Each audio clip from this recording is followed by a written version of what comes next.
Terence Crawford and Errol Spence have reportedly agreed to fight for the undisputed welterweight championship on July 29th in Las Vegas, according to ESPN. Their sources say that Crawford and Spence will earn a guaranteed 8 figures each on Showtime pay-per-view, and there's a bi-directional rematch clause that the loser can trigger within 30 days after the fight. It's a 2-fight deal for Crawford with PBC. After the probable rematch, which must take place before the end of this year, both boxers are expected to move up to 154 pounds. Integral to the deal were Al Heyman, who advises Spence, and an individual named Ish Hinson, who advises Terence Crawford. They have a long-standing business relationship and work together on the second and third Fury Wilder fights. Contracts have not yet been signed, so we can't get our hopes up too high. We've been here before last year. We've also been here before with Usyk Fury. But if this information about Crawford actually signing with PBC is accurate, then perhaps they will actually get it over the line this time, because PBC have this thing about crossing the street. We're all sick to death of hearing it. But if Crawford really has bitten the bullet this time, then surely it leaves Errol Spence with no more excuses. A fight is never actually on until it's signed and officially announced,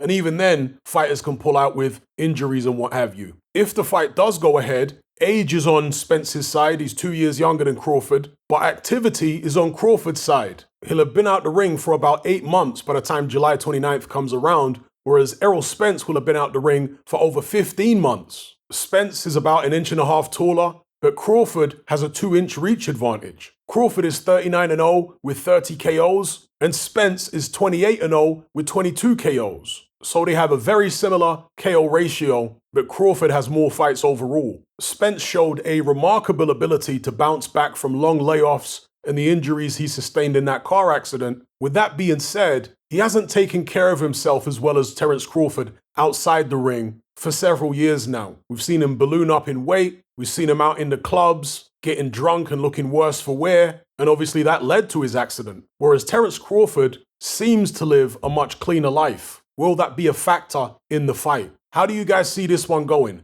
Let me know what you think in the comment section below.